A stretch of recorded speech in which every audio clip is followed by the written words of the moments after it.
Ok, bueno, nuestro grupo está conformado por Valentina Ancieta, Andreina Fantes, Joaniela Rosa, Clara Liberatore, Mariana Hull y Joana Rodríguez, y les vamos a explicar un poco sobre la lectoescritura y la lógico-matemática. En el desarrollo de la lectoescritura intervienen una serie de procesos psicológicos, como la percepción, la memoria, la cognición, la metacognición, la capacidad inferior y la conciencia, entre otros. El desarrollo de este implica los siguientes pasos. El primero es pasar de lo no consciente a la relación entre la escritura y el lenguaje hablado, a asociar lo escrito con el lenguaje oral. El segundo es pasar de procesos de operaciones conscientes como la individualización de los fonemas, la representación de los fonemas en letras, la síntesis de letras en palabras, la organización de las palabras y, por último, el dominio del texto escrito y del lenguaje escrito. El aprendizaje del lenguaje escrito consiste en apropiarse de un sistema determinado de símbolos y signos cuyo dominio marca un momento crucial en el desarrollo cultural del niño.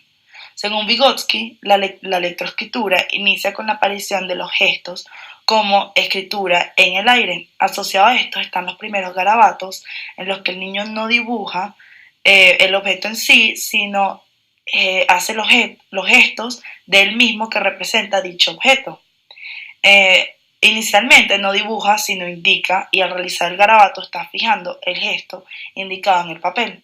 El otro punto clave que vincula los gestos con el lenguaje escrito no se representa necesariamente como consecutivos, sino quizás como acompañado en la línea de desarrollo, y hace referencia al juego infantil, cuando el niño utiliza un objeto para designar otro, es decir, que le da función de signo a esta sustitución se complementa con gestos representativos.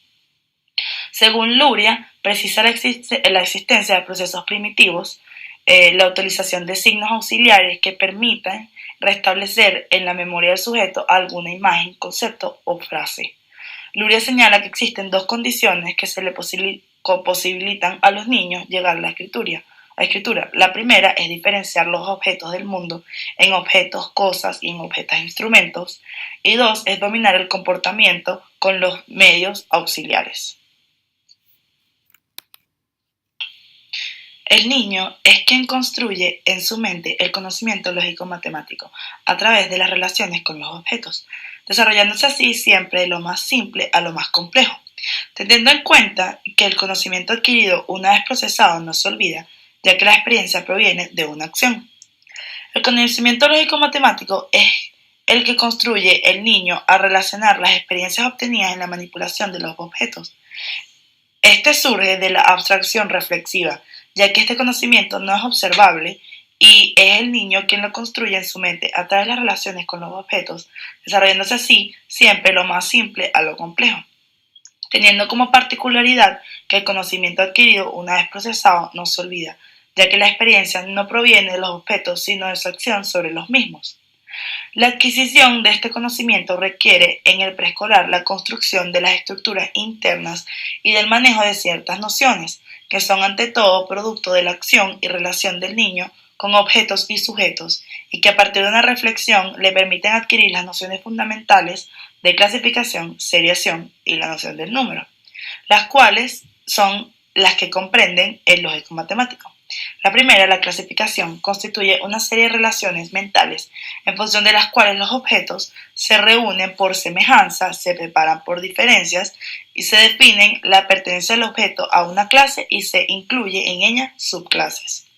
La seriación es la operación lógica que a partir de un sistema de referencias permite establecer relaciones comparativas entre los elementos de un conjunto y ordenarlos según sus diferencias, ya sea en forma creciente o decreciente. Número, según Piaget, es la formación del concepto del número, es el resultado de las operaciones lógicas, como la clasificación y la seriación. Por ejemplo, cuando agrupamos determinados números de objetos y lo ordenamos en series.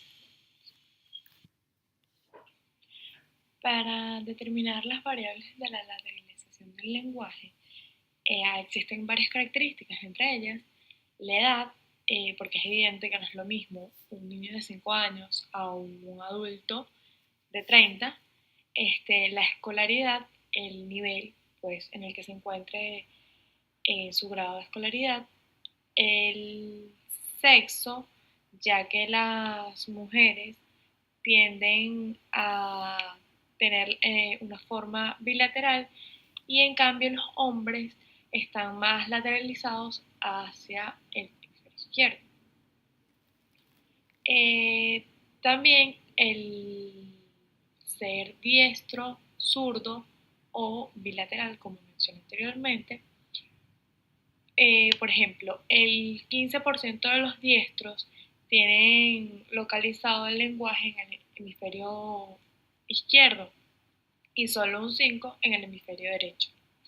Los zurdos, el 70% de los zurdos lo tiene en el hemisferio izquierdo y el 15% en el hemisferio derecho.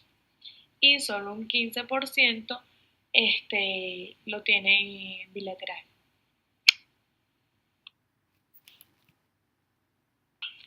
Paul Broca describió en 1864 un área ubicada en el lóbulo frontal, específicamente en la tercera circunvolución frontal, en el hemisferio cerebral izquierdo, aunque de acuerdo a lo que ya se mencionó anteriormente, pudiera también estar en el hemisferio derecho o en ambos.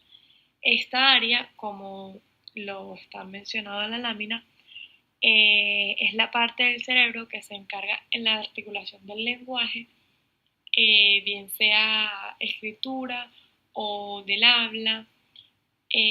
También se encarga, pues tiene como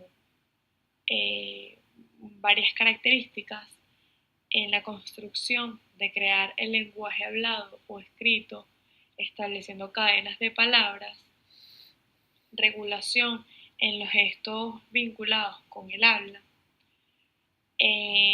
todas aquellas, por ejemplo, cuando uno explica que hace otros movimientos, también esta área es la encargada. Y la regulación del ritmo del habla.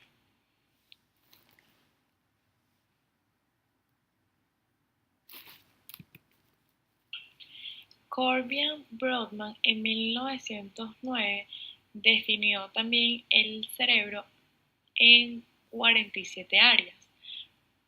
Por acortar todo esto, a nosotros nos interesa lo que es el área 4, 6, 8, 9, 10 y 11, que están ubicadas en el lóbulo frontal. Este lóbulo contiene áreas implicadas en el funcionamiento cognitivo, el habla y el lenguaje.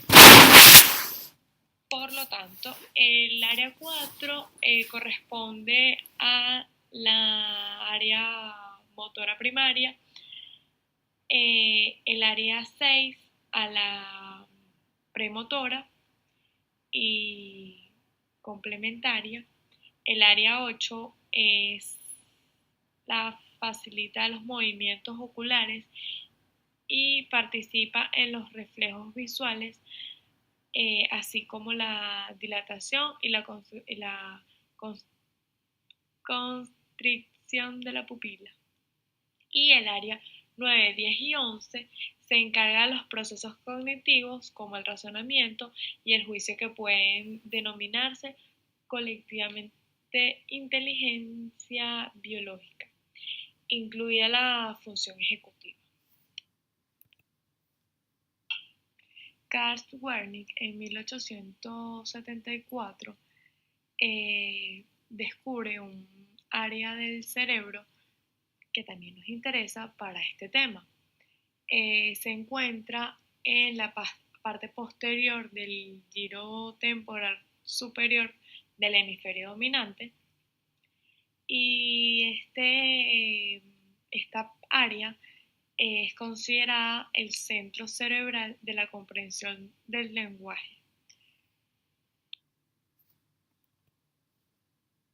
Ok, la región involucrada o implicada en los cálculos numéricos en este caso es principalmente el lóbulo parietal izquierdo. Se han hecho numerosas investigaciones. Uno de los principales investigadores es Butterworth, que quiso saber por qué razón era este lóbulo el implicado en los cálculos numéricos y encontró que esta región se asocia con sensaciones sománticas y variadas funciones complejas como la multimodalidad sensorial, la conciencia espacial, entre otras. Casi siempre esta región es la que aparece perjudicada en los casos de discalculia.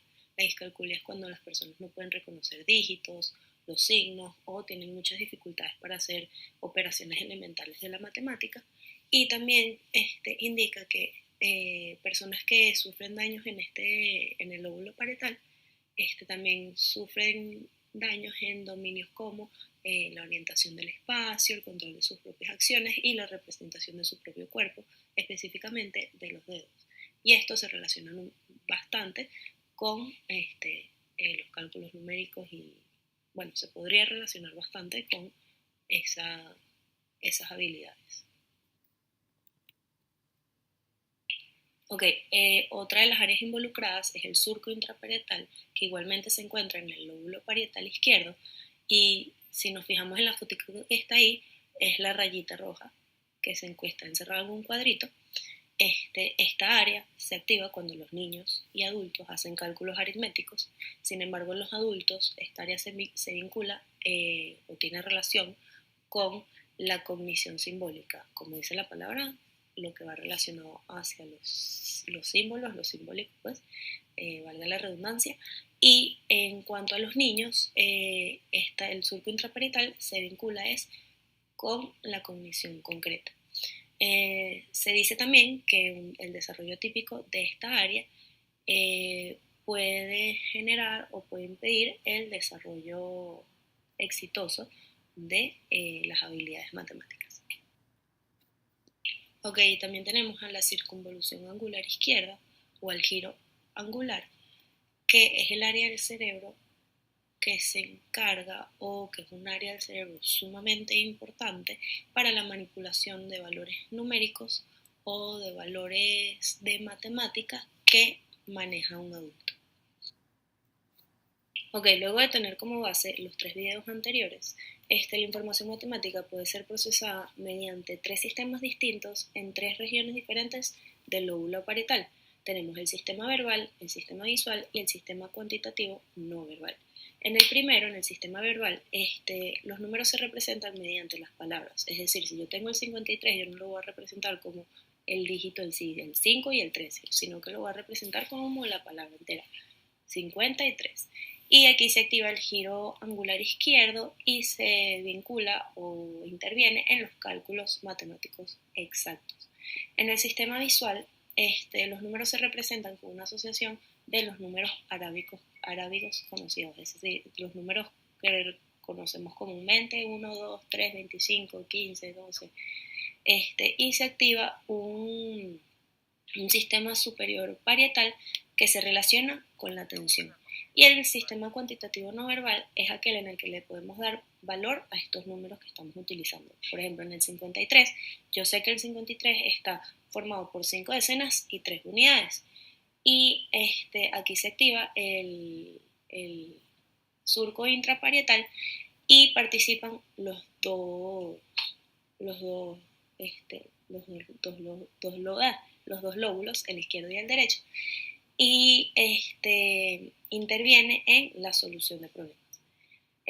Por último, recordando un poco lo que se vio en neurociencias, las unidades funcionales de Luria en la región número 2 o en la segunda área del cerebro de Luria, recordando un poco, se puede decir que esta es la unidad de codificación, de percepción, análisis y el almacenamiento de la información. Lo que tiene que ver un poco con estas asociaciones o lógica o cálculos matemáticos. Bueno, en cuanto a los test o pruebas relacionadas con las áreas y las funciones de estas mencionadas anteriormente, tenemos en primer lugar la escala de Wechsler de inteligencia para niños o WISC. Esta es una escala para valorar la inteligencia y aptitudes intelectuales de los niños en el ámbito clínico y psicopedagógico. derivada de la escala de Wechsler-Bellevue. Fue elaborada por David Wechsler para aplicar a las personas menores de 16 años. Está formada por 15 pruebas, 10 principales y 5 opcionales. A través de ellas se obtiene un perfil de puntuaciones escalares, un coeficiente intelectual total y 4 índices: comprensión verbal, razonamiento perceptivo, memoria de trabajo y velocidad de procesamiento. Por otro lado tenemos la ENI, o la evaluación neuropsicológica infantil. Este permite evaluar 9 dominios neuropsicológicos: habilidades construccionales, habilidades gráficas, memoria a corto plazo y diferida en su modalidad verbal y no verbal, habilidades perceptuales como visuales, auditivas y táctiles, lenguaje que incluye la expresión de comprensión y repetición, habilidades metalingüísticas, habilidades especiales, atención visual y auditiva, habilidades conceptuales, funciones ejecutivas que son los propios de una evaluación neuropsicológica estándar, y se incluyen además 3 áreas académicas que son lectura, que es lo que queremos evaluar en este momento, escritura también, y aritmética. También tenemos la prueba de alfabetización inicial o PAI. Esta consiste en 2 pruebas. La primera es pedir a un niño la identificación de las 27 letras por su nombre, sonido o como fonema inicial de una palabra. El puntaje obtenido es igual al número de letras conocidas. Y la segunda prueba consiste en hacer leer a los niños 6 palabras que van acompañadas de dibujos, y se suma un punto por cada palabra que sea leída correctamente. También contamos con el WIAD 3. Esta prueba está dividida en 8 pruebas parciales. Cada una mide una habilidad específica. Por ejemplo, hay una prueba parcial que determina la capacidad para deletrear y la ortografía, y otra que determina la comprensión verbal. Las pruebas parciales pueden ser realizadas en diferentes sesiones. También contamos con la batería computarizada para la evaluación cognitiva de la discalculia, o Cognitive Assessment Battery for Dyscalculia, CAB-DC, de Cognifit. Es una herramienta profesional líder que consta de una batería de pruebas clínicas y tareas variadas, dirigidas para detectar y valorar de forma rápida y precisa la presencia de síntomas, rasgos y disfuncionalidades en los procesos cognitivos afectados en la discalculia. Este innovador test de discalculia online es un recurso científico que permite realizar un completo screening cognitivo, conocer las debilidades y fortalezas y evaluar el índice de riesgo de presencia de discalculia, con una excelente fiabilidad. Este test está dirigido a niños mayores de 7 años, jóvenes y adultos. La batería verbal VEPTA tiene como objetivo determinar el funcionamiento de algunos procesos psicolingüísticos que son importantes para el aprendizaje escolar básico. Está compuesta por 4 tests que permiten al investigador evaluar algunas áreas del rendimiento verbal y han sido elaborados principalmente para analizar el rendimiento de los niños con dificultades del aprendizaje de la lectura y contribuir así mejor con el diagnóstico psicopedagógico. Como pueden observar, aquí están los 4 tests. El primer test es el test TABI. Esta prueba es para determinar la relación existente entre la recepción y la retención inmediata de la información. Las instrucciones que se le da al sujeto es que es una prueba individual. Se le explica al niño que se le va a decir una especie de adivinanza, donde la respuesta está siempre en la información que se le dará. En segundo lugar tenemos el test de semejanzas verbales 3S. Tiene como objetivo evaluar la capacidad de abstracción verbal, a partir de la relación que establezca en elementos pertenecientes a una misma categoría, o la habilidad de un niño para relacionar verbalmente aspectos referidos a objetos, acciones, emociones u otros conocidos por él. La instrucción que se le va a dar al niño es en qué se parecen las 3 cosas que se van a nombrar. La siguiente prueba es la denominación de conceptos agrupados por categorías, CAT-B. Esta es para niños de 8 a 12 años y tiene como objetivo determinar la habilidad de nombrar sucesivamente series de objetos de la misma categoría, a partir de una palabra inductora. Implica un proceso de reconocimiento de categorías, clasificación de vocabulario activo y abstracto verbal. Las instrucciones que se le da al niño es que le van a nombrar una palabra, y él debe tratar de decir el nombre o cosas semejantes a las que le vamos a nombrar. Por último, está el test de seriación verbal SB. Tiene como finalidad determinar la habilidad para retener series con significado verbal explícito, implicados por procesos de recepción y comprensión auditiva verbal, la memoria auditiva verbal de series con significado y expresión verbal de las series retenidas. La instrucción que se le va a dar al niño es que es una prueba de aplicación individual y se le dice a este que escuche atentamente la frase que le vamos a leer, porque enseguida le haremos una pregunta sobre ella. El examinador lee primero los ejemplos hasta asegurarse que el niño ha entendido las instrucciones.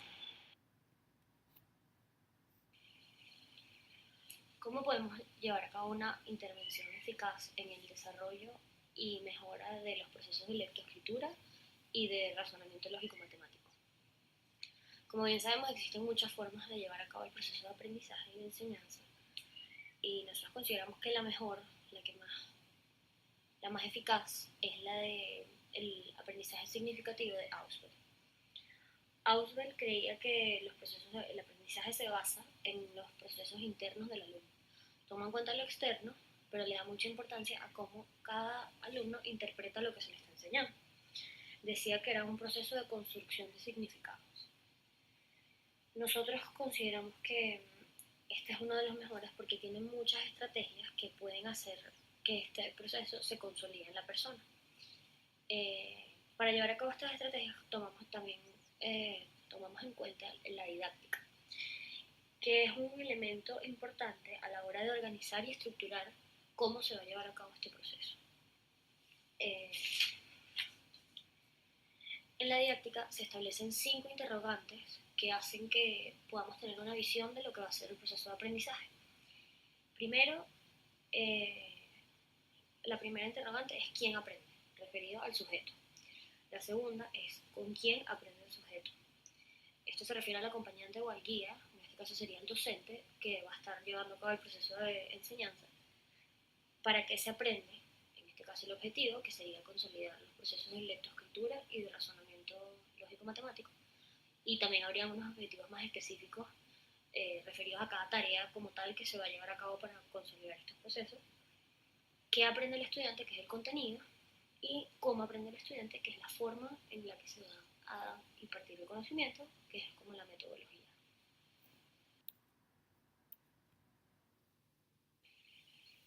Concretamente, la intervención en los procesos de lectoescritura y razonamiento lógico-matemático la resumimos en 3 estrategias para cada proceso y una que hay en común para los dos. En el aprendizaje significativo hay muchas estrategias que se pueden acoplar a cada proceso, a cada contenido, pero nosotros consideramos que estas son las más adecuadas para el lógico-matemático y la lectoescritura.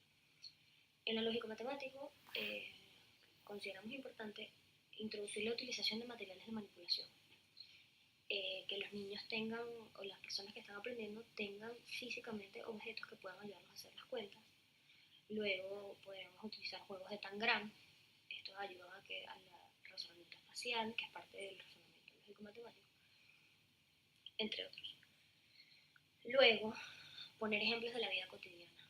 Esto se ha demostrado que es una estrategia que funciona mucho. Dar ejemplos, por ejemplo, del mercado, de cuando vas al mercado y compras tantas cosas. Esta estrategia puede ser aplicada para cualquier persona que está aprendiendo a utilizar su razonamiento lógico-matemático. Y como hacen conexión con experiencias de su vida, hace que este aprendizaje se consolide. Luego, las ilustraciones es otra parte importante del proceso de aprendizaje. Hay personas que son más visuales y tener, por ejemplo, utilizar la pizarra, imágenes, ilustraciones, dibujos, todos estos serían estrategias que ayudan al razonamiento. Luego, en la parte de lectoescritura, utilizaríamos resúmenes que sinteticen lo que se está enseñando de la parte de lectoescritura. También utilizaríamos ilustraciones. Es importante ilustrar qué es lo que se está, por ejemplo, si se está enseñando una palabra, se pone una imagen de la palabra y así las personas pueden consolidar este aprendizaje. Luego, mapas conceptuales. De esta forma pueden hacer de una forma más concreta y sintetizada la información que se les está dando. Y uno que es para los dos, que son pistas tipográficas. Es señalar los errores que se están cometiendo en el momento que se cometen. Esto es importante porque hace que cada persona que está aprendiendo reflexione sobre el error que cometió y lo pueda arreglar.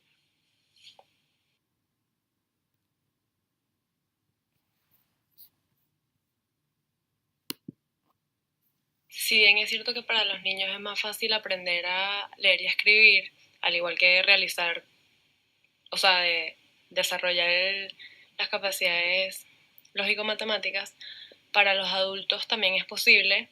Sin embargo, la motivación es súper importante. Los adultos muchas veces tienen miedo de cometer errores, se sienten avergonzados y esto es lo que los inhibe a que puedan lograr esto. Sin embargo, es totalmente posible. Existen programas a nivel mundial dedicados a desarrollarle estas capacidades a los adultos. Por ejemplo, en México está un programa llamado INEA. Ya este programa lleva muchísimos años, se encarga de alfabetizar adultos. Es importante destacar que este programa también se encarga de acreditar a los adultos para que estas personas puedan tener un diploma que sea legítimo, por decirlo así, que consigan trabajo después, que sea válido a nivel nacional, que sea válido en todo México. Este programa es básicamente dedicado a la alfabetización, o sea, aprenden a leer y escribir, es para personas mayores de 15 años. Y hoy en día gracias a la tecnología también podemos, gracias a la tecnología existen muchísimas aplicaciones en el celular que si te las descargas pueden como que reforzar las capacidades tanto lectoescrituras como lógico-matemáticas. Por ejemplo, en el caso de lógico-matemáticas hay una aplicación que se llama Craneando, que aunque es dedicada para personas disléxicas, obviamente se la puede bajar cualquier persona, y en esta, o sea, ayuda a las personas a improvisar sus capacidades lógico-matemáticas mediante actividades y juegos, y me parece súper interesante porque la tecnología, gracias a la tecnología, o sea, es más accesible a las personas este tipo de cosas.